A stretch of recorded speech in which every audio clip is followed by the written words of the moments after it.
અચાનક પ્લાન થઈ ગયો ભાઈબંધો હારે દ્વારકાવાળાનો હુકમ થઈ ગયો. જો આગળ તો કેમ છો મિત્રો, સ્વાગત છે ફરીથી તમારું એક નવા મિની વ્લોગમાં. આજે જો સવારમાં આપણે નાહી ધોઈને ફ્રેશ થઈ ગયા, 8માં 10ની વાર હતી તો હવે આપણે શંકર બાપાને પાણી ચડાવી આવી.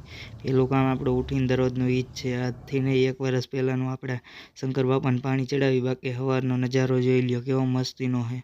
નીચે જઈને જોઈએ નાસ્તામાં શું હોય. નાસ્તામાં નીચે જઈને જોયું તા તો ઓલો ડાયલોગ નથી આવતો મિત્રો, તમે સાંભળ્યો કે ન સાંભળ્યો, કે તારે હાવને તેલના ઢોકરા ભાવે, એ 8 ઢોકરા છે, જોઈ લ્યો. તો મિત્રો પછી આપણે આ નીકળી ગયા કામ તરફ. જોઈ લો આ રસ્તો કેવો છે, નેશનલ હાઈવે નંબર 47 જેવો લાગે છે ને. મસ્તીને મૂકો સાઈડમાં. ના રસ્તો ક્યાંનો છે કહી દો ફટાફટ. પછી મિત્રો આપણે બપોરના 6 વાગ્યા ને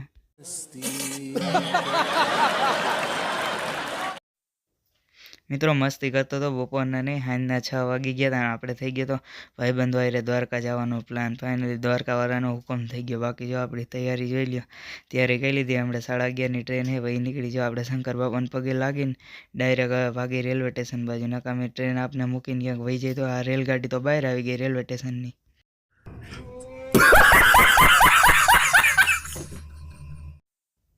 મિત્રો જોઈ લો આ ભાઈનો પ્રેમ જોઈ લો. બાકી મળીએ નેક્સ્ટ પાર્ટમાં.